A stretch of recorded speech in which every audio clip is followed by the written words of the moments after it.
안녕하세요. 시장이 갈피를 못 잡고 있습니다. 정신을 진짜 못 차리고 있죠. 오늘 시장은 진짜 내렸다 올랐다, 그리고 또 다시 내렸다 올랐다, 말도 안 되는 변동성이 나타나기도 했거든요. 어젯밤 10시 30분에 미국의 CPI 지수가 발표가 있었어요. CPI 발표 전에는 선물 시장부터 좀 불안한 모습을 연출해 줬었거든요.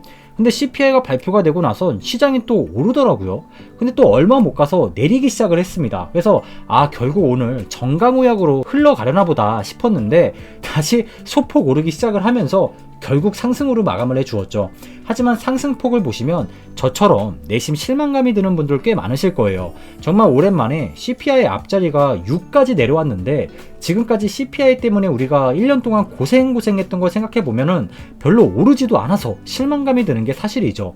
오늘 CPI 발표 하나만으로도 이런 여러 차례의 변동성이 나온 이유를 우리 구독자분들이 지금 알아놓으시면 앞으로의 대응에 많은 도움이 되실 것 같아서 제가 한번 정리를 해봤습니다. 제가 꼭 체크할 만한 것들을 정리해봤거든요. 여기 보시면은 발표치부터 확인해보면 좋을 것 같아요. 12월 CPI가 6.5%로 발표가 됐습니다. 이 그래프를 보시다시피 이전 달보다 확실히 물가 상승률은 낮아지고 있다는 것을 확인해 볼 수 있었어요. 시장이 예상하던 예측치와 실제치가 똑 맞아떨어졌죠. 덕분에 CPI가 발표되고 나서는요, 시장이 안도를 하면서 상승하는 흐름이 잠시 연출되기도 했었습니다. 그래프를 한번 보시면요, 현재 연준이 목표로 하고 있는 게 여기 2%대잖아요. 그래서 지금 연준이 여기 있는 물가를 여기까지 내리기 위해서 고금리 정책을 유지하고 있는 겁니다. 발표치만 놓고 보면은 이번 CPI 지수가 절대 나쁜 수치는 아니라고 보여져요. 재작년 11월 이후에 처음으로 이 앞자리가 6까지 내려오기 시작을 한 거니까요. 정말 반가운 일이죠.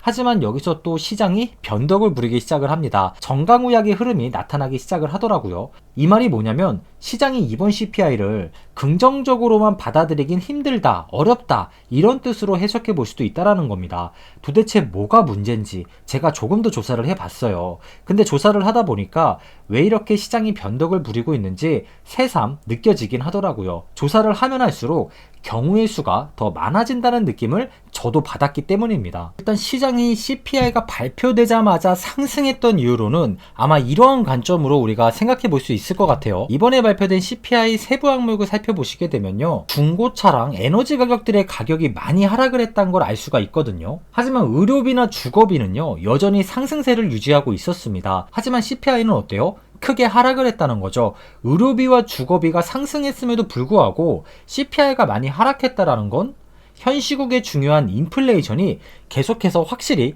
잡혀나가고 있는 거라고 생각해 볼 수가 있을 거예요. 정말 좋은 일이에요. 하지만 시장이 다시 하락을 하면서 변덕을 부린 이유도 아까 말씀드린 것처럼 경우의 수, 즉 비슷한 맥락으로 볼 수 있겠더라고요. 주거비와 의료비 같은 서비스 물가는 여전히 상승세이다? 잡히지 않고 있다? 그런데도 이번 CPI가 내려갔다? 이렇다는 건 한 가지밖에 생각이 안 나잖아요. 결국 이번 CPI는 에너지나 중고차의 하락이 CPI를 멱살 잡고 내리 끌었다라고 생각해 볼 수 있다라는 겁니다. 에너지의 하락이 주도한 물가의 하락이었다라는 거죠. 하지만 시장이 바보는 아닐 거예요. 에너지 가격이야 요즘 국가 정세가 너무 어지러운 상황이다 보니까 언제든지 다시 급등할 수 있는 그런 시기잖아요. 최근만 보더라도 지금 유가를 보면은 4% 이상 상승을 하고 있습니다. 또 최근 유가가 상승하는 이유는 전 충분하다고 생각이 들어요.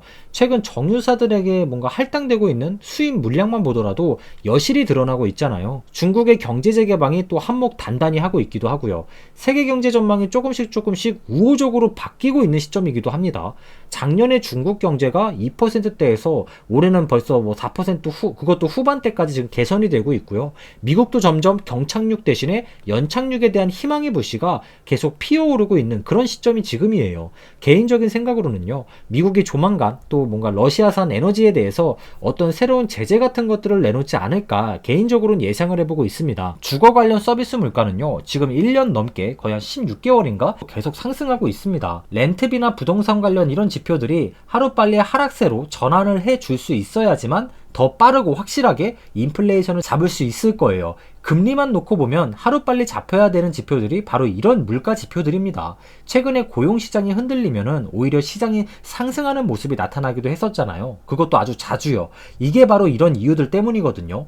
고용시장이 조금 흔들려 줘야지 주거비나 부동산 관련 이런 물가들도 내려갈 생각을 할 수 있을 거예요. 요즘도 미국의 근데 고용시장이 너무나도 좋은 편이죠. 실제로 미국의 고용시장은요, 앞으로 당분간도 튼튼할 수밖에 없을 거예요. 그래서 이런 흐름이 나올 수 있었던 것 같아요. 어떻게 보면은 이번 CPI 결과는 반쪽짜리 승리라고 생각해 볼 수 있을 겁니다. 심지어 최근 시장이 연일 계속 많이 오르기도 했었잖아요.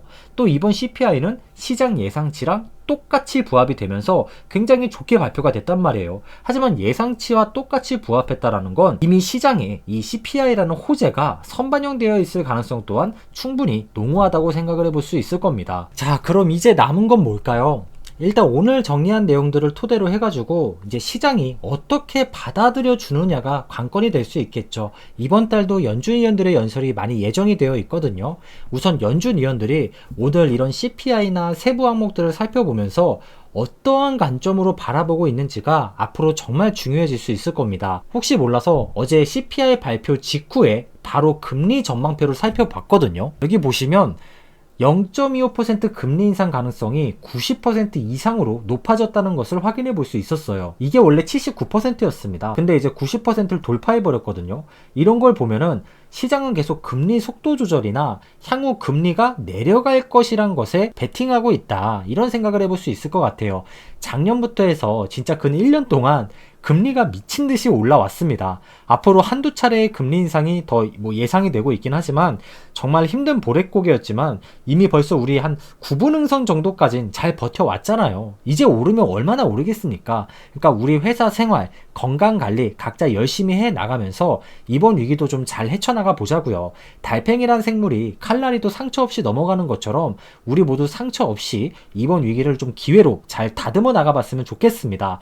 이제는 바닥보다는 천장을 바라봐야 할 때가 아닐까 싶어요. 우리가 투자를 하는 이유를 절대 까먹으면 안 됩니다. 지금보다 더 나은 경제적인 삶을 위해서, 내 가족들을 위해서 건강한 투자를 우리가 시작을 한 거예요. 그동안 인류가 발전할 수 있었던 게 탐구욕 때문이었잖아요. 신대륙도 발견하고 자전거나 자동차, 비행기도 개발해버렸죠.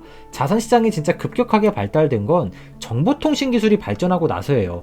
우리가 우상향하는 자산시장에 베팅할 수 있는 건요, 인류를 우습게 보지 않기 때문입니다. 그래서 저는 이렇게 생각을 해요. 인류가 존재하는 한 자산시장 또한 우상향할 수밖에 없다고. 요즘 평균 수명이 100세예요. 투자를 20대 때부터 한다고 가정하면 80년의 시간이 남습니다. 지금껏 자산시장은요, 고점 대비 20% 이상 하락했던 적이 열몇 차례 정도 존재를 했었습니다. 여기에는 2차 세계대전까지 포함이 되죠. 모든 하락장의 평균 하락률은요, 약 30%에 지나지 않습니다. 만약 나이가 정말 많은 편이 아니라면은 지금 경기 침체를 기회로 보는 게 당연히 똑똑하고 멋진 사람들일 겁니다. 나이가 젊으면 젊을수록 위기 때 더 열심히 손을 움직여야 한다는 얘기고요. 절대 쫄지 마세요. 2, 3년 전에 많은 구독자분들께서 댓글을 매일 달아주셨습니다. 일찍 주식 시작하신 달팽이님이 부럽다고 하면서요. 하지만 이젠 그분들의 댓글을 눈을 씻고 찾아볼 수가 없어요. 상승장 때 300개씩 달리던 댓글이 이젠 20개도 안 달립니다. 이번 하락장에서 못 버티거나 지치신 분들이 그만큼 많다는 증거겠죠.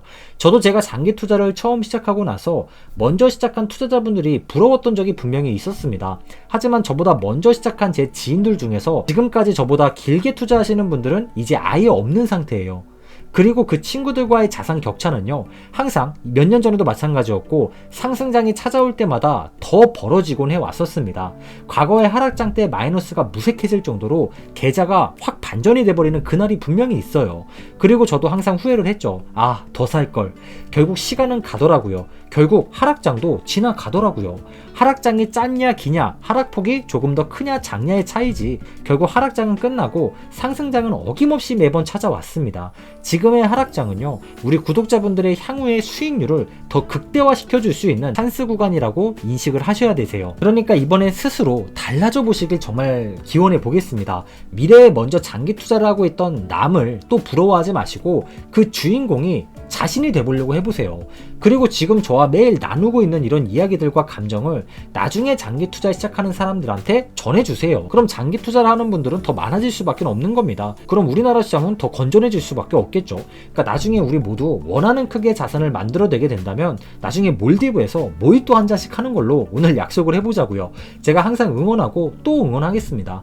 오늘 영상도 도움이 되셨다면 좋아요와 구독, 알람 설정까지 꼭 부탁드릴게요. 내일 또 찾아뵙도록 하겠습니다. 건강하시고요. 감사합니다.